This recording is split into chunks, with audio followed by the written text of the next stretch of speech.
Notre lecture se fait donc dans Matthieu 7, chapitre 13 à 28.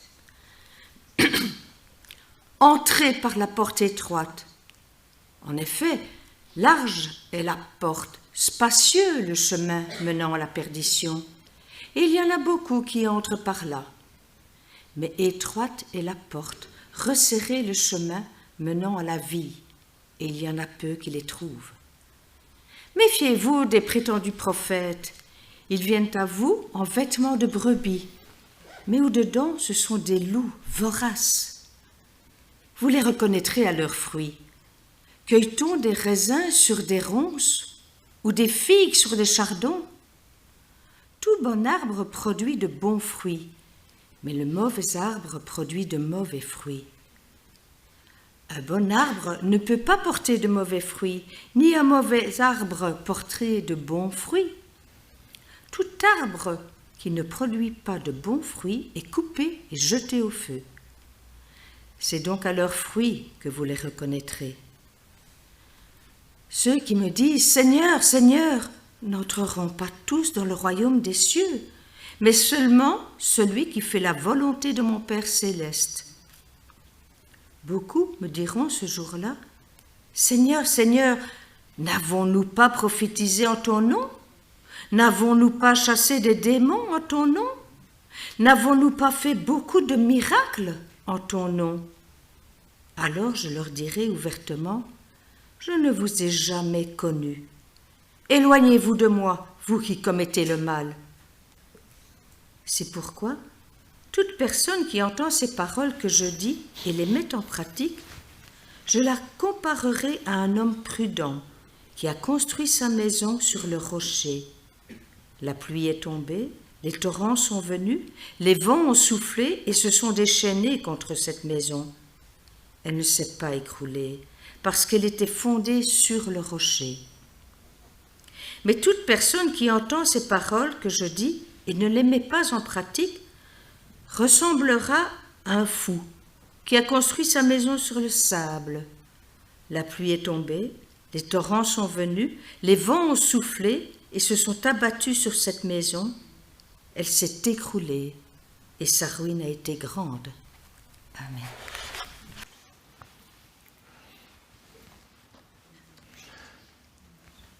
L'année 2024 est terminée et c'est peut-être l'occasion d'un bilan, d'un bulletin. Certains parmi nous aiment faire ça, puisqu'ils en ont fait leur métier. Il y a quelques enseignants ici. Mais plutôt que d'avoir des intitulés de cours comme maths, français, langue, sciences, histoire, etc., je vous propose d'imaginer d'autres intitulés.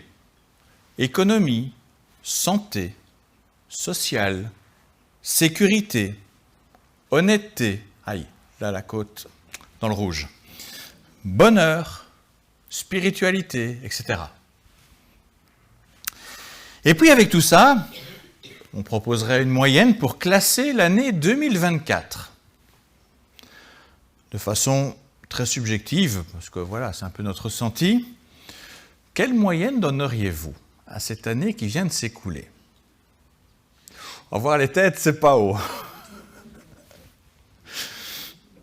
Alors je suis certain que si nous proposions aux personnes qui nous entourent d'établir un bilan à partir de ces thèmes, la moyenne serait assez faible, peut-être même très faible.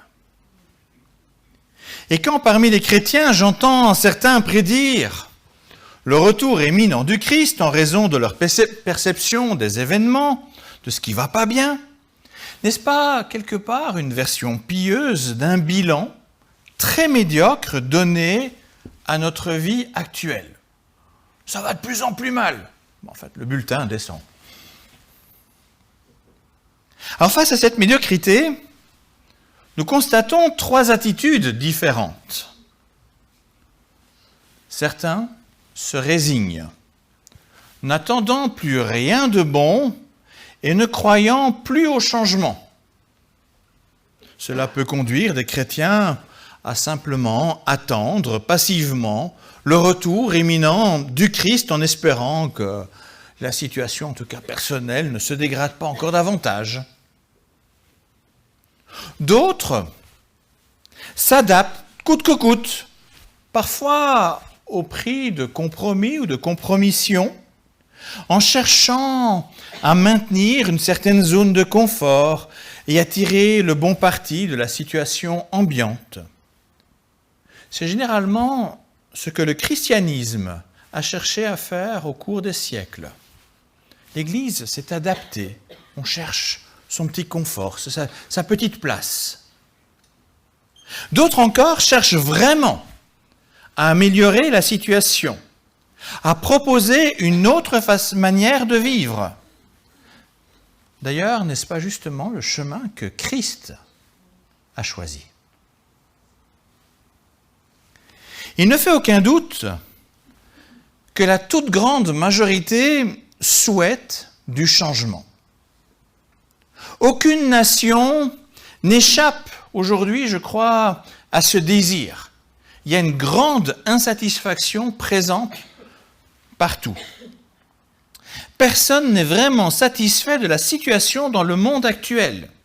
Au contraire, il est frappant de voir le sentiment d'angoisse fortement augmenté. Angoisse par rapport à la guerre, angoisse par rapport à la santé, angoisse par rapport au pouvoir d'achat, angoisse par rapport aux catastrophes naturelles et aux changements climatiques observés, angoisse par rapport aux injustices et aux persécutions. Et toutes ces inquiétudes alimentent un profond désir de changement. Mais vers quel changement souhaitons-nous aller? Et comment y parvenir? C'est là que les avis divergent.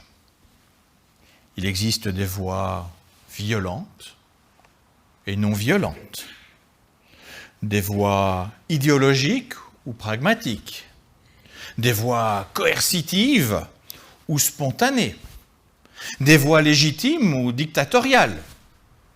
Ce n'est pas les idéologies, les manières de faire qui manquent. Les exemples sont présents tout autour de nous. Je crois qu'on ne peut pas ouvrir un JT sans avoir une des voies que je viens de présenter présente, qui est dans l'actualité. Mais je souhaite ce matin parler du chemin choisi par le Christ pour changer notre vie et notre monde. Une voie subversive. Alors pour bien comprendre, permettez-moi d'abord de rappeler la définition de cet adjectif. Selon le Robert, subversif signifie qui renverse ou menace l'ordre établi, les valeurs reçues. Selon le Larousse, subversif, c'est ce qui est de nature à troubler ou renverser l'ordre social ou politique. J'ai également trouvé une autre définition qui est assez complémentaire. Ce qui est subversif, c'est ce qui n'appartient pas à une pensée dominante. Alors les moyens voulus par Jésus ne sont clairement pas violents. On ne voit pas, d'ailleurs, quand on regarde Gandhi, qui était grand prophète de la non-violence, il s'est fortement inspiré de Jésus.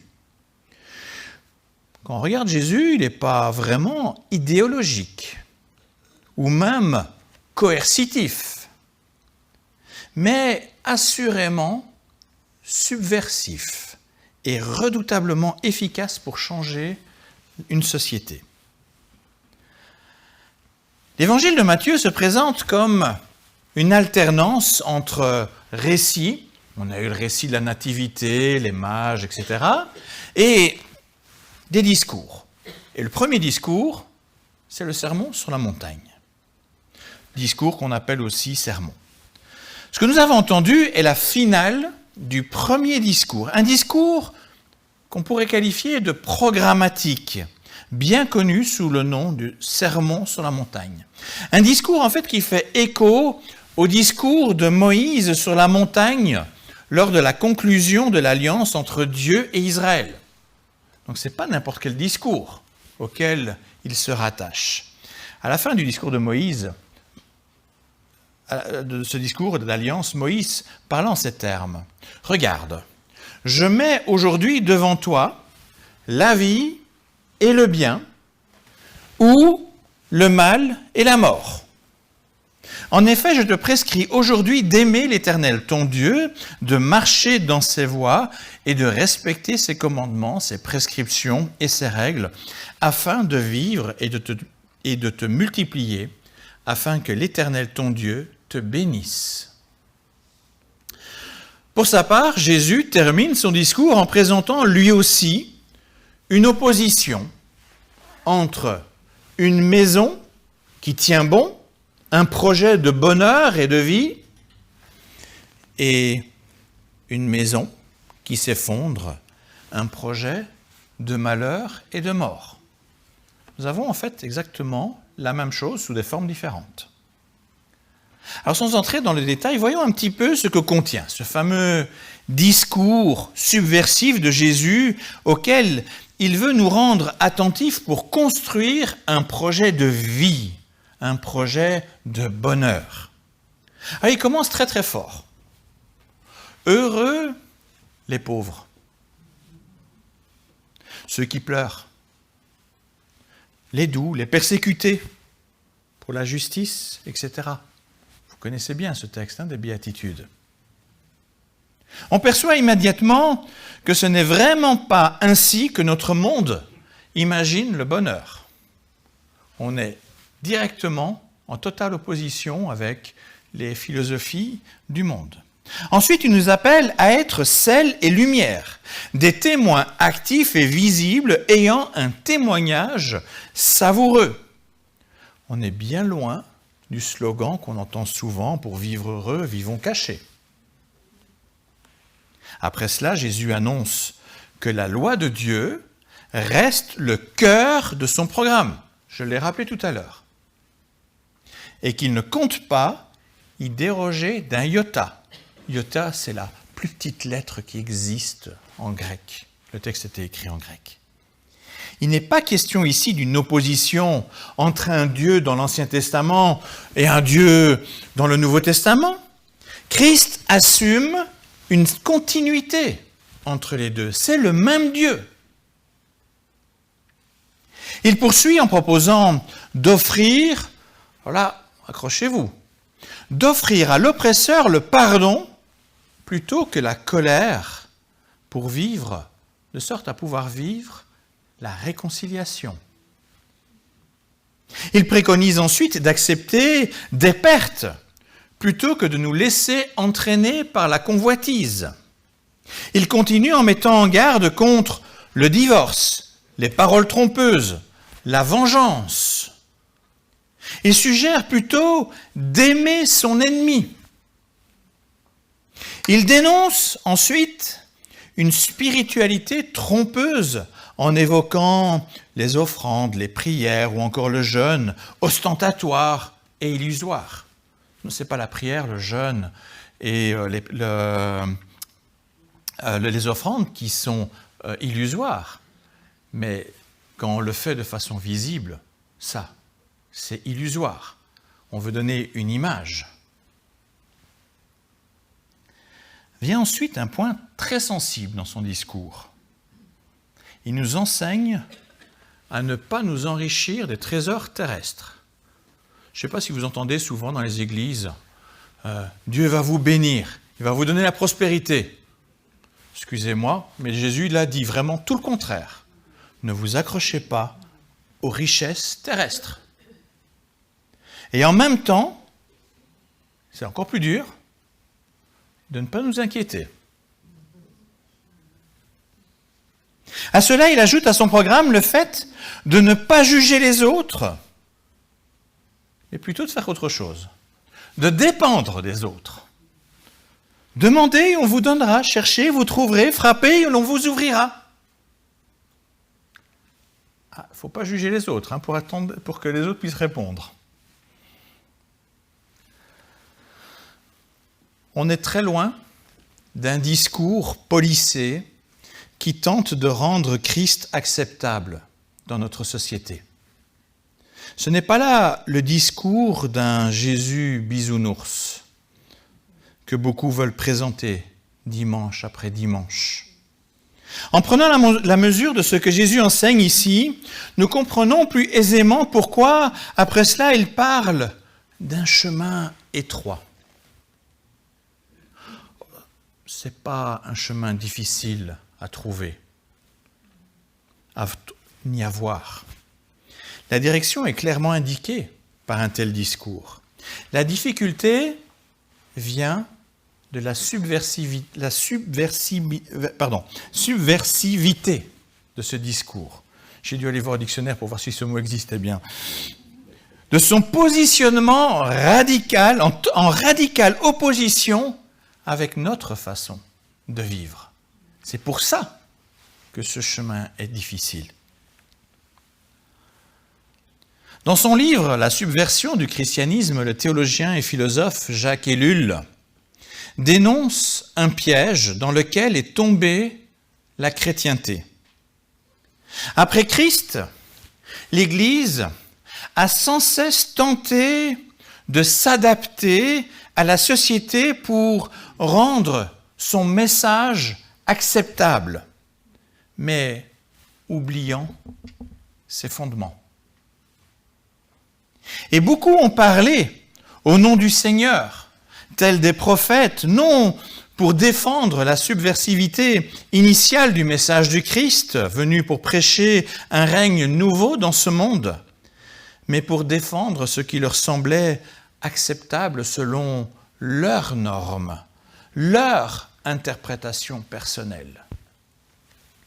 À l'époque de Jésus, les pharisiens avaient eux aussi réinterprété la loi de Dieu pour servir leurs intérêts et y trouver quelques avantages personnels.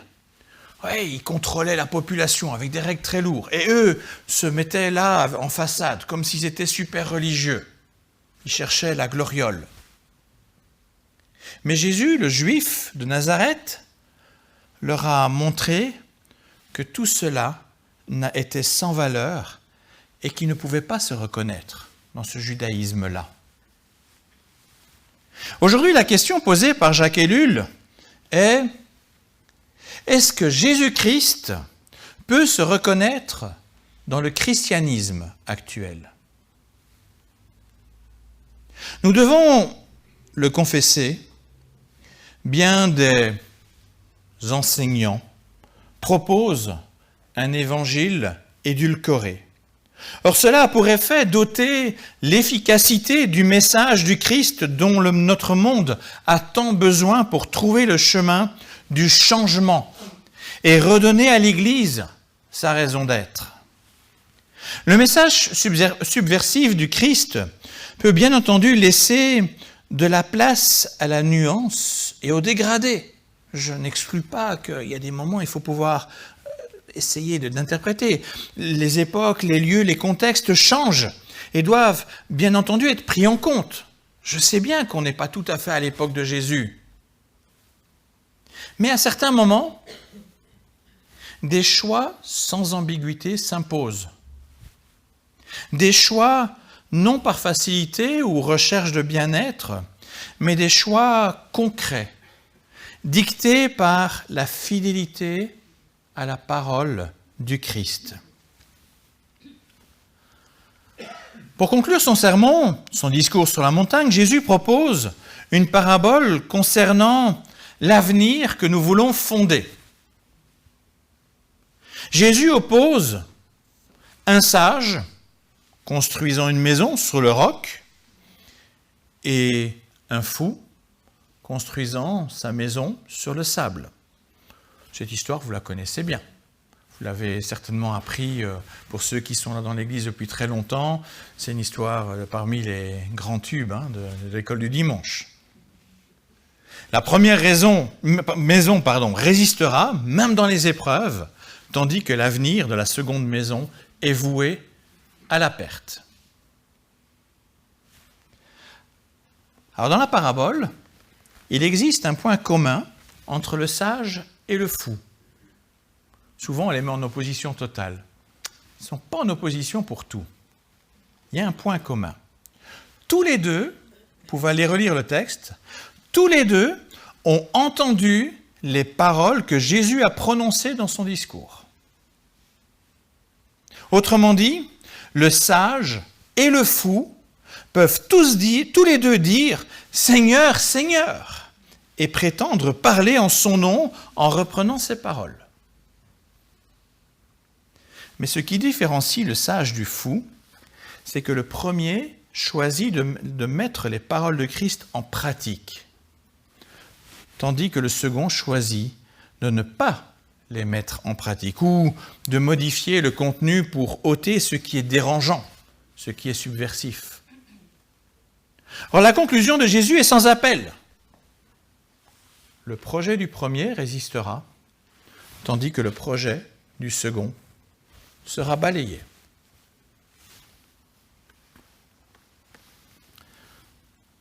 En regardant l'année écoulée, peut-être que les fruits de l'Église ne sont pas à la hauteur de nos espérances. L'Église chrétienne telle que nous la connaissons semble si peu capable d'apporter un changement significatif dans notre société.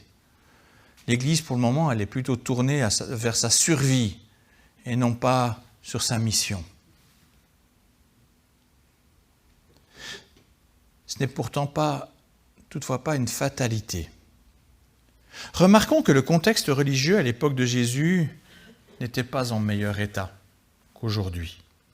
Mais Christ nous a montré le chemin à suivre pour un vrai changement. Cela commence par reconnaître notre négligence et prendre conscience de ce que signifie concrètement une vie chrétienne selon la parole de Dieu. Il ne suffit pas de connaître cette parole. En effet, comme le rappelle l'apôtre Paul en Éphésiens 2,10, nous avons été créés, ou je vais paraphraser Paul, recréés en Christ, en Jésus-Christ, pour, juste dire, j'attends mon salut? Non. Pour des œuvres bonnes que Dieu a préparées d'avance afin que nous les pratiquions. On a tellement insisté dans l'Église protestante sur le salut par grâce que nous en avons quand même un petit peu oublié la question de la pratique. Le sermon sur la montagne ne doit pas rester que des mots, mais il doit être toujours plus une réalité concrète dans la vie du chrétien. C'est cette réalité que Jésus appelle de bons fruits et qui ont un effet subversif pour changer ce monde et rendre visible le royaume du Christ dès à présent. Il ne faut pas confondre ce qui semble être, aussi religieux que cela puisse paraître, avec ce qui est vraiment. Il ne faut pas confondre ce qui est dit et ce qui est. Il ne suffit pas d'être impressionné par le sermon sur la montagne. Christ nous le donne afin de le vivre concrètement en acte, de sorte à changer efficacement notre monde. Alors mon souhait pour cette nouvelle année est donc de nous laisser profondément imprégnés par la parole de Dieu. Toute la parole de Dieu, même ces parties que nous ne comprenons pas toujours. Vous savez, avec Dieu, c'est une relation. Quand j'épouse ma femme, je pourrais peut-être vivre 50, 60 ans, je l'espère, avec elle. Je n'aurai pas la prétention de la comprendre. Je ne suis pas sûr que vous pouvez avoir la prétention de comprendre votre conjoint.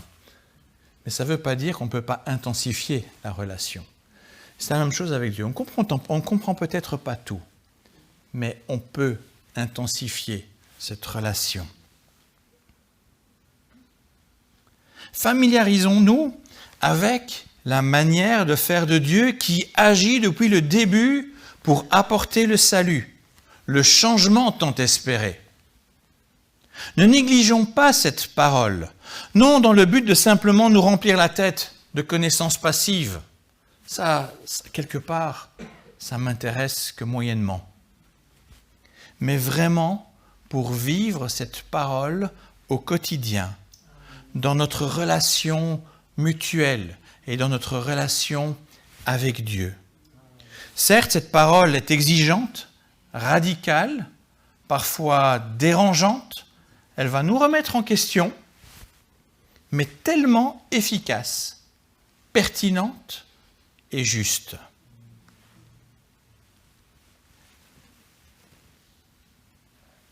Elle est difficile, cette parole, et nous sommes parfois bien faibles sur ce chemin étroit. Mais comme l'écrit Dietrich Bonhoeffer, un théologien allemand qui a résisté à la pensée dominante du nazisme et qui se voulait subversif dans son contexte, écoutez ce qu'il dit par rapport à ce chemin étroit. « Aussi longtemps que je reconnais ce chemin comme celui qui m'a été ordonné de suivre et que je suis dans la peur de moi-même, ce chemin est effectivement impossible. Mais si je vois Jésus-Christ me précéder pas à pas, si je ne regarde que lui et je le suis pas à pas, je suis protégé sur ce chemin. Si je porte mes regards sur le caractère dangereux de ce que je fais, si je considère le chemin au lieu de considérer celui qui me précède lui-même, mon pied trébuche déjà, car lui-même est le chemin. Gardez le regard sur Christ, gardez le regard sur son enseignement. Il nous a donné ce discours sur la montagne, c'est un programme qu'il nous donne pour notre vie. J'ajouterais aussi que Christ a donné sa grâce de sorte que sa promesse de vie devienne réalité pour quiconque lui fait confiance pour sa vie. Il nous gardera sur ce chemin. Il ne veut pas notre perte. Alors à Christ, notre roi, soit gloire, honneur et puissance au siècle des siècles. Amen.